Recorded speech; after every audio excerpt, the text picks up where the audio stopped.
ЕСМ на врвот на листата на загубари. Од податоците на Министерството за финансии може да се види дека Електрани минатата година е завршиле со минус во касата од 34,5 милиони евра, односно во последниот квартал лани во однос на претходниот загубата пораснала за околу 12 милиони евра. Од ЕСМ вината повторно ја алоцираат кај претходното раководство. Во дописот до Телма пишува дека за да се подобри состојбата и да се донесат производствените капацитети во солидна кондиција, потребно е повеќе време.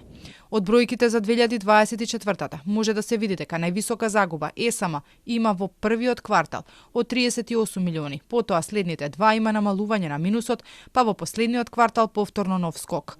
Од последниот годишен извештај на ЕСМ за 2024 година исто така може да се види дека компанијата за да ги покрие целосно потребите на струја за домакинствата и малите потрошувачи потрошила околу 100 милиони евра за набавка на електрична енергија. Дел е обезбедена од отворен пазар, дел преку берза, стои во извештајот. ЕСМ се најде високо горе на листата должници, која исто така ја објавува Министерството за финансии. Доспеаниот неплатен долг на компанијата во првите 3 месеци од годинава изнесува околу 60 милиони евра.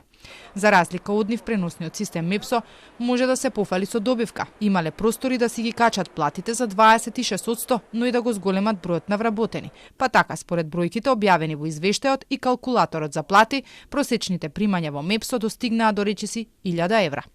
Според листата на финансии по ЕСМ со загуби се јавното претпријатие за државни патишта, пошти, национални шуми, спортскиот центар Борис Трајковски, МЖ Транспорт, кај кој може да се забележи намалување на минусот во споредба со претходниот квартал. Со загуби се Излетовица, Пробиштип, Службен весник и слично. Овој список и оној за долговите Министерството ги објавува секој квартал, а се пресметани врз основа на документите кои ќе ги достават државните институции.